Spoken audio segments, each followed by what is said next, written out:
دوسری یہ بات بھی معلوم ہوئی کہ غار میں جو دوسرے جو شخص تھے وہ حضرت ابوبکر رضی اللہ عنہ نہیں تھے، بلکہ وہ پہلے سے مدینہ میں موجود تھے۔ اب یہاں کا سوال یہ ہے کہ پھر ثانی اثنین میں وہ پہلے کون شخص تھے؟ تو اس کا جواب یہ ہے کہ وہ جو پہلے شخص تھے وہ عبداللہ ابن اریقہ ابن بدیل بنی بدیل بنی بکر سے تھے، اور یہ کون ہے؟ یہ کافر تھا۔ قرآن مجید فرقان حمید کی سورۃ التوبہ کی آیت نمبر 40 میں اللہ رب العزت نے نبی کریم صلی اللہ علیہ وآلہ وسلم کے واقعہ ہجرت کا تذکرہ فرمایا، اور اس آیت میں سیدنا ابو بکر الصدیق رضی اللہ تعالی عنہ کو نبی پاک صلی اللہ علیہ وآلہ وسلم کا اللہ رب العزت نے صاحب قرار دیا۔ یقیناً یہ بہت بڑا شرف اور فضیلت ہے صدیق اکبر رضی اللہ تعالی عنہ کے لیے کہ ان کو قرآن کی نص قطعی میں نبی پاک علیہ السلام کا صاحب یعنی صحابی قرار دیا گیا، اور یہ شرف اور فضیلت تمام صحابہ کرام علیہم رضوان میں سے صرف اور صرف سیدنا ابو بکر الصدیق رضی اللہ تعالی عنہ کو حاصل ہے۔ اس منقبت کا انکار کرنے کے لیے، اس شرف اور فضیلت کا انکار کرنے کے لیے بعض روافظ کی طرف سے اور بعض تقیہ بعض روافظ کی طرف سے کچھ شبہات ڈالے گئے ہیں۔ انشاءاللہ تعالی آج کی گفتگو میں ان شبہات کا ازالہ انشاءاللہ تعالی دلائل کے ساتھ ہم کریں گے۔ یہ بات طے شدہ ہے کہ ہجرت کی رات غار ثور میں نبی پاک صلی اللہ علیہ وآلہ وسلم کی ذات اقدس کے ساتھ سیدنا ابو بکر صدیق رضی اللہ تعالی عنہ موجود تھے، اور قرآن نے اس کو اس انداز سے بیان فرمایا ہے۔ سورۃ التوبہ کی آیت نمبر 40 میں اللہ رب العزت فرماتا ہے، اعوذ باللہ من الشیطان الرجیم، بسم اللہ الرحمن الرحیم، الا تنصروہ فقد نصرہ اللہ، اگر تم اس کی مدد نہ کرو گے یعنی رسول کی مدد نہ کرو گے پس اللہ نے ان کی مدد کی۔ کب؟ اذ اخرجہ الذین کفروا ثانی اثنین اذ ہما فی الغار، جب کافروں نے ان کو نکالا تو وہ دو میں سے دوسرے تھے، اذ ہما فی الغار، جب وہ دونوں غار میں تھے، اذ یقول لصاحبہ، جب وہ کہتے اپنے صاحب سے اپنے ساتھی سے، لا تحزن ان اللہ معنا، غم نہ کھا اللہ ہمارے ساتھ ہے، فانزل اللہ سکینتہ علیہ، پس اللہ نے اس پر سکینہ نازل فرمائی، وایدہ بجنود لم تروہا، اور اللہ نے اس کی مدد کی ایسے لشکروں کے ساتھ، لم تروہا، تم نے ان کو نہیں دیکھا۔ قرآن مجید کی اس آیہ مبارکہ میں اللہ رب العزت نے سیدنا ابو بکر صدیق رضی اللہ تعالی عنہ کو نبی پاک علیہ السلام کا صاحب قرار دیا، اور یہ ایک فضیلت ہے، یہ شرف ہے صدیق اکبر رضی اللہ تعالی عنہ کا۔ پہلے تو ایک تقیہ باز رافضی نے یہ کہا کہ اس آیت میں ابو بکر صدیق کا نام موجود نہیں ہے، تو اس کا جواب سن لیجئے۔ نبی پاک علیہ السلام کے معراج کا اللہ رب تبارک و تعالیٰ نے ذکر کیا، تو ان کلمات کے ساتھ اس کا تذکرہ فرمایا، سبحان الذی اسری بعبدہ لیلا من المسجد الحرام الی المسجد الاقصی، پاک ہے وہ ذات جس نے اپنے بندے کو سیر کروائی، بعبدہ، اب یہ عبد کون ہے؟ اس میں نبی پاک علیہ السلام کا نام نہیں ہے، تو قطعی اور اجماعی طور پر یہ بات طے شدہ ہے کہ اس عبد سے مراد رسول اللہ صلی اللہ علیہ وآلہ وسلم کی ذات اقدس ہے۔ نام نہ ہونے کا یہ مطلب نہیں ہے کہ جو اس کی مراد ہے اس کا انکار کر دیا جائے۔ بھئی یہاں بھی عبد سے مراد کون ہے؟ نام نبی کریم علیہ السلام کا موجود نہیں ہے، لیکن عبد سے مراد رسول اللہ صلی اللہ علیہ وسلم کی ذات اقدس ہے، یہ قطعی طور پر ثابت ہے، یہ قطعی طور پر اجماعی طور پر ثابت ہے۔ تو صدیق اکبر رضی اللہ تعالیٰ عنہ کا نام نہیں ہے، لیکن قرآن نے رسول اللہ صلی اللہ علیہ وسلم کا جس کو صاحب قرار دیا ہے وہ قطعی طور پر اجماعی طور پر ثابت ہے کہ وہ سیدنا ابو بکر الصدیق رضی اللہ تعالیٰ عنہ کی ذات اقدس ہے۔ سنی شیعہ دونوں کی کتابیں اس بات پر متفق ہیں۔ اہل سنت کے ہاں تو کوئی ایک فرد واحد بھی آپ کو نہیں ملے گا کہ جو یہ کہے کہ ہجرت کی رات غار ثور میں نبی پاک علیہ السلام کے ساتھ ابو بکر صدیق نہیں تھے، کوئی اور تھا، کوئی ایک بھی فرد واحد آپ کو نہیں ملے گا۔ جبکہ اہل تشیع کی کتابوں کے اندر بھی اسی بات کی صراحت موجود ہے کہ ہجرت کی رات نبی پاک علیہ السلام کے ساتھ صدیق اکبر یعنی حضرت ابو بکر صدیق موجود تھے۔ یہ المیزان فی تفسیر القرآن شیعہ کے عالم علامت طباطبائی اس میں لکھتے ہیں والمراد بصاحبہ ہوا ابو بکر للنقل القطعی، قطعی طور پر یہ منقول ہے کہ صاحب سے مراد ابو بکر صدیق کی ذات ہے۔ یہ دوسرا والا التبیان فی تفسیر القرآن، اس میں علامہ طوسی شیعہ عالم لکھتا ہے کہ اس سے مراد ابو بکر صدیق ہے۔ یہ علامہ طبرسی شیعہ عالم ہے، مجمع البیان بڑی معروف تفسیر ہے اہل تشیع کی، اس میں بھی یہی لکھا ہے کہ مراد ابو بکر ہے۔ یہ تفسیر الصافی، اس میں بھی یہ لکھا ہے کہ مراد ابو بکر ہے۔ اور آگے چلیے، یہ تفسیر حسن عسکری ہے، اس کے صفحہ نمبر 436 پہ موجود ہے کہ نبی پاک صلی اللہ علیہ وآلہ وسلم نے ہجرت سے پہلے آغاز میں ابو بکر صدیق رضی اللہ تعالیٰ عنہ سے پوچھا کہ آپ میرے ساتھ ہجرت کریں گے اور کیا آپ یہ گوارہ کریں گے کہ جس طرح مجھے تلاش کیا جائے آپ کو بھی تلاش کیا جائے؟ تو ابو بکر صدیق رضی اللہ تعالیٰ عنہ نے عرض کی یا رسول اللہ، اگر آپ کی محبت میں ساری زندگی مجھے تکلیفوں میں گزارنی پڑے تو میں اس کو گزارنے کے لیے تیار ہوں۔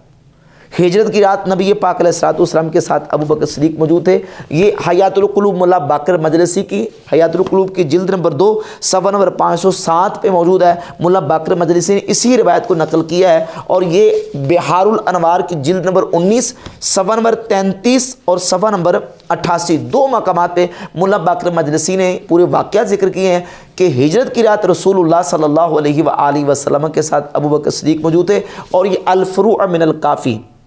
امام محمد الباقر رضی اللہ تعالیٰ عنہ سے یہ روایت موجود ہے، 15117 نمبر۔ امام محمد الباقر رضی اللہ تعالیٰ عنہ فرماتے ہیں کہ ان رسول اللہ صلی اللہ علیہ وسلم اقبل یقول لابی بکر فی الغار اسکن فان اللہ معنا۔ نبی پاک علیہ الصلوۃ والسلام ابو بکر صدیق کی طرف غار میں متوجہ ہوئے اور آپ علیہ الصلوۃ والسلام نے فرمایا کہ ابو بکر سکون کرو، اللہ ہمارے ساتھ ہے۔ تو یہ اہل تشیع کی معتبر اور مستند کتابوں میں بھی یہ بات طے شدہ، اور علامہ طباطبائی شیعہ عالم لکھتا ہے کہ یہ قطعی طور پر منقول ہے کہ حضور کے صاحب سے مراد کون ہے؟ ابو بکر۔ لیکن یہ تقیہ باز رافضی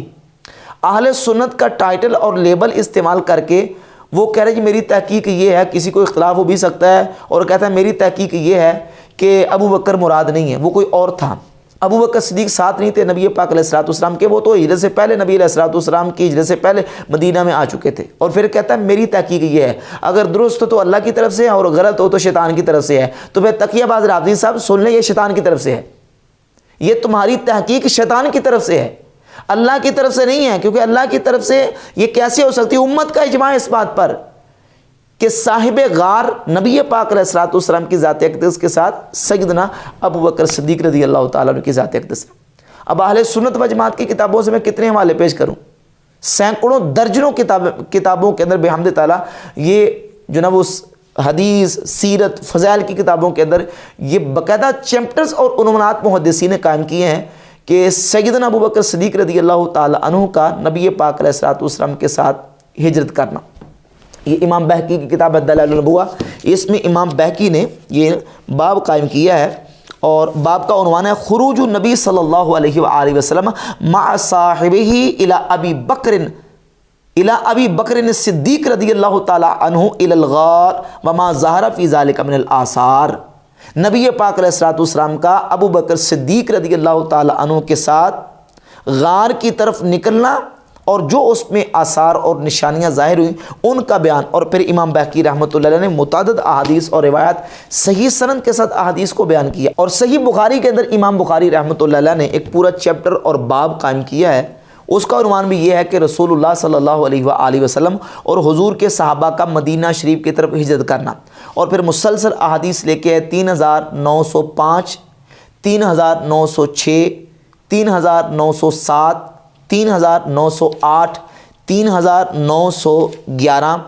اور 3917، 3919، 3920 اور 3922 یہ مسلسل احادیث امام بخاری رحمۃ اللہ علیہ نے ذکر کی ہے کہ نبی پاک علیہ الصلوۃ والسلام کے مکہ شریف سے ہجرت کرنے سے لے کر مدینہ طیبہ پہنچنے تک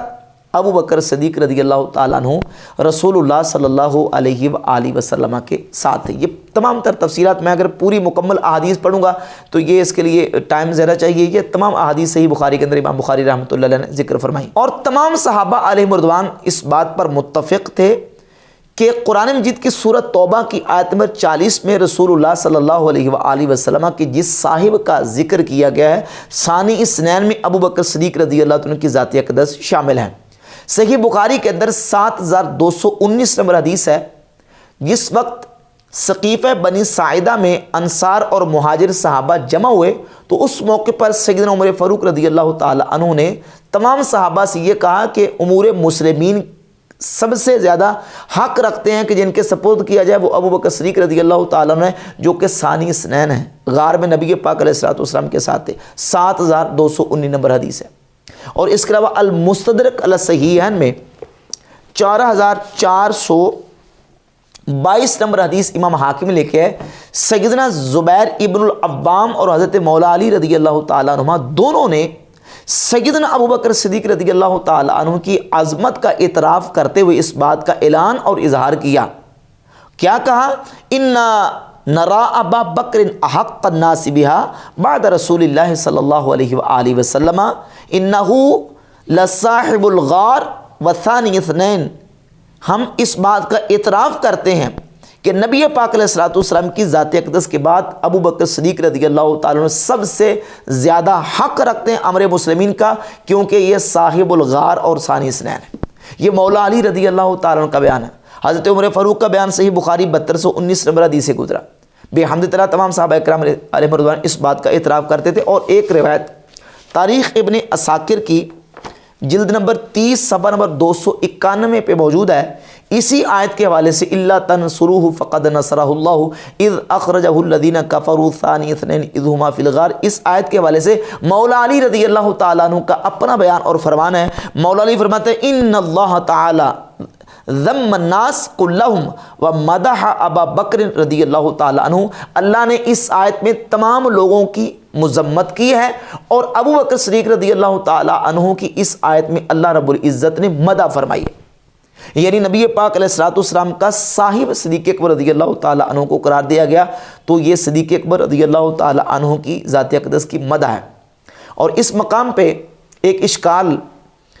بعض روافظ کی طرف سے یہ بھی پیش کیا جاتا ہے کہ دیکھیے یہاں ابو بکر کو نبی علیہ الصلوۃ والسلام کا صاحب کہا گیا تو کیا ہوا؟ کیونکہ صاحب کا اطلاق تو قرآن مجید میں کفار پر بھی کیا گیا ہے،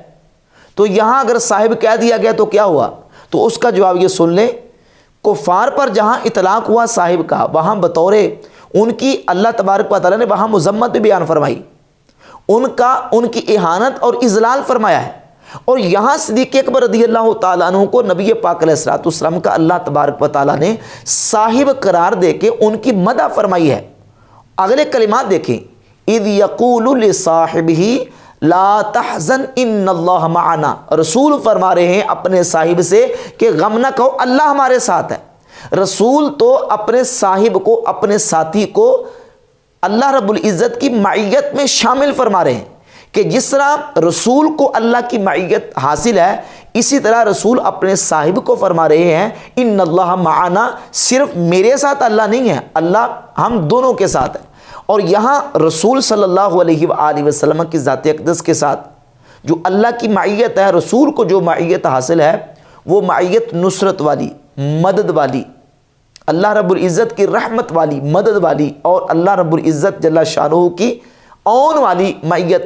نبی پاک علیہ الصلوۃ والسلام کو حاصل ہے۔ تو صدیق اکبر رضی اللہ تعالیٰ کی ذات اقدس کو بھی وہی معیت حاصل ہے جو رسول اللہ صلی اللہ علیہ وسلم کی ذات اقدس کو حاصل ہوئی۔ اور پھر اگلے کلمات ہے فَأَنزَلَ اللَّهُ سَكِينَتَهُ عَلَيْهِ، پس اللہ نے اس پر سکینہ نازل فرمائی۔ اس آیت کے اندر علیہ کے اندر ہی ضمیر کا جو مرجع ہے یہ کس کی طرف لوٹ رہی ہے؟ اگر ہم اس آیت کا سیاق کلام دیکھتے ہیں تفاسیر سے قطع نظر، تفاسیر کو ایک سائڈ پہ رکھ کے اگر عربی گرامر اور عربی لغت کے حساب سے دیکھتے ہیں تو یہاں ہی ضمیر لوٹ رہی ہے صاحب کی طرف، کیونکہ ضمیر کا یہ قانون اور اصول ہے کہ ضمیر مذکورات میں سے اقرب کی طرف لوٹتی ہے، یعنی ضمیر کو لٹایا جاتا ہے اقرب کی طرف، یہ ضروری ہے۔ اور یہاں ضمیر لوٹ رہی ہے اقرب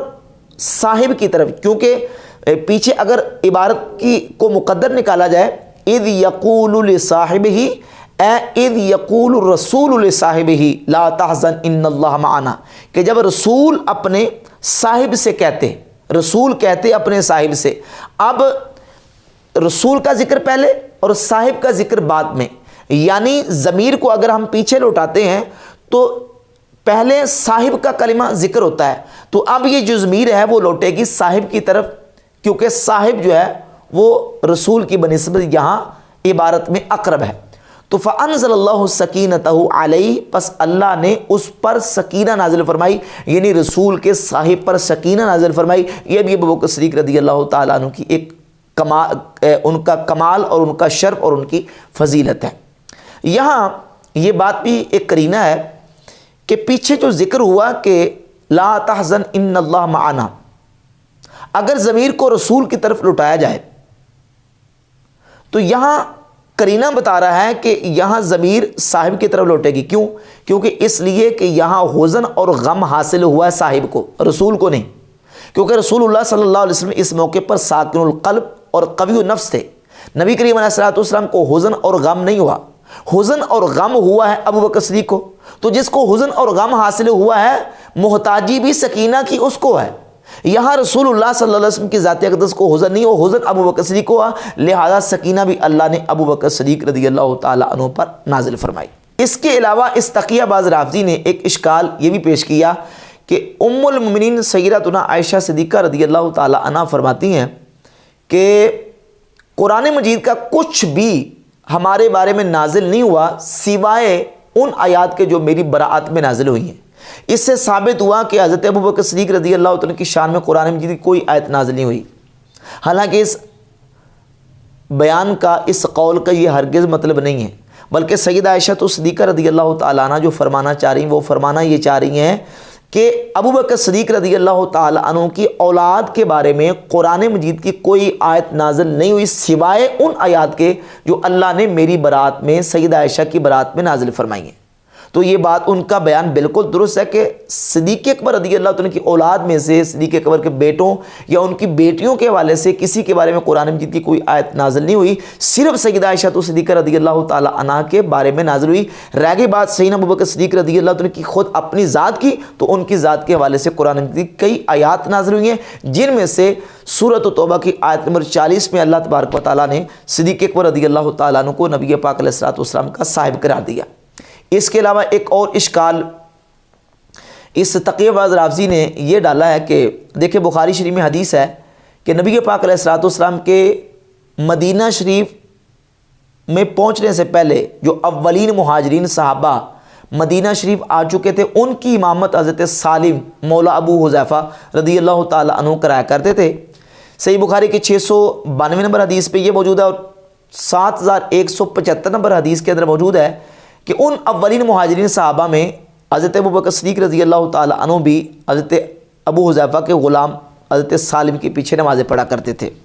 لہذا ثابت ہوا کہ ابو بکر صدیق تو نبی پاک علیہ الصلوۃ والسلام کے ہجرت کرنے سے پہلے ہی ہجرت کر کے مدینہ شریف آ چکے تھے۔ حالانکہ اس روایت سے اور اس حدیث سے یہ بات بالکل ثابت نہیں ہوتی، یہ بحمد تعالیٰ انبار ہے احادیث کا جو صدیق اکبر رضی اللہ تعالیٰ عنہ کی نبی پاک علیہ الصلوۃ والسلام کے ساتھ معیت اور ہجرت کو بیان کر رہا ہے۔ اب اس حدیث کا شارحین نے مطلب اور معنی کیا بیان کیا؟ معنی یہ بیان کیا کہ جو 692 نمبر حدیث ہے اس میں تو یہ موجود ہے کہ جو اولین مہاجرین صحابہ تھے ان کی امامت نبی پاک علیہ الصلوۃ والسلام کے مدینہ آنے سے پہلے حضرت سالم کروایا کرتے تھے، لیکن 7175 نمبر حدیث میں یہ نہیں ہے کہ حضور کے مدینہ آنے سے پہلے، اس میں صرف اتنا ہے کہ حضرت سالم اولین مہاجرین صحابہ کی امامت کروایا کرتے تھے، اس میں نبی پاک علیہ الصلوۃ والسلام کے ہجرت کرنے سے پہلے کا ذکر موجود نہیں ہے۔ تو صدیق اکبر رضی اللہ تعالیٰ عنہ نبی پاک علیہ الصلوۃ والسلام کے ساتھ ہجرت کر کے آئے تھے۔ البتہ یہ ہے کہ شارحین نے لکھا کہ جب حضرت صدیق اکبر قباء میں نماز پڑھتے تھے تو اولین مہاجرین صحابہ جہاں نماز پڑھتے تھے، ابو بکر صدیق بھی ان کے ساتھ حضرت سالم کے پیچھے نمازیں پڑھا کرتے تھے۔ یہ اس حدیث کا بالکل واضح مطلب ہے۔ اور اس کے علاوہ ایک بہت بڑا اشکال اور ایک بہت بڑا دھوکہ اس تقیہ باز رافضی نے یہ دیا ہے اور کہا ہے کہ میری تحقیق اور دلائل سے یہ ثابت ہے کہ ابو بکر صدیق ہجرت کی رات نبی پاک علیہ الصلوۃ والسلام کے ساتھ نہیں تھے، وہ جو حضور کے ساتھ حضور کے صاحب تھے نا، وہ عبداللہ بن اریقط ایک مکہ کے مشرک تھے جن کو نبی علیہ الصلوۃ والسلام نے اجرت پر اپنے ساتھ لیا تھا، وہ تھے ابو بکر صدیق نہیں تھے،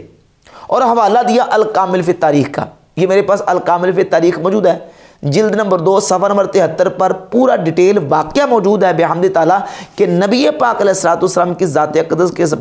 کے ساتھ صدیق اکبر موجود تھے، اور ابو بکر صدیق رضی اللہ تعالیٰ عنہ نبی پاک علیہ الصلوۃ والسلام کی بارگاہ اقدس میں پوچھ رہے ہیں کہ یا رسول اللہ کیا میں بھی آپ کی صحبت میں آپ کے ساتھ ہجرت کروں گا؟ تو حضور نے فرمایا کہ ہاں ابو بکر آپ بھی میرے ساتھ ہوں گے۔ فبکا ابو بکر من الفرح، ابو بکر صدیق رضی اللہ تعالیٰ عنہ خوشی سے رو پڑے۔ فاستأجرا عبداللہ ابن اریقط من بنی دیل، نبی پاک علیہ الصلوۃ والسلام نے اور ابو بکر صدیق دونوں نے، فاستأجرا تسنیہ کا صیغہ ہے، دونوں نے عبداللہ بن اریقط کو اجرت پہ لیا۔ وکانا مشرکن یدلہما علی الطریق، وہ مشرک تھا اور اس نے دونوں کو رستہ بتایا۔ ولم یعلم بخروج رسول اللہ صلی اللہ علیہ وآلہ وسلم غیر ابی بکر و علی و آل ابی بکر، سیدنا ابو بکر صدیق اور مولا علی اور ابو بکر صدیق رضی اللہ عنہ کے اہل خانہ اور ان کے گھر والوں اور اولاد کے علاوہ کوئی بھی نبی پاک علیہ الصلوۃ والسلام کے بارے میں نہیں جانتا تھا کہ حضور کب ہجرت کریں گے اور نبی پاک علیہ الصلوۃ والسلام کس طرف نکل کے تشریف لے گئے۔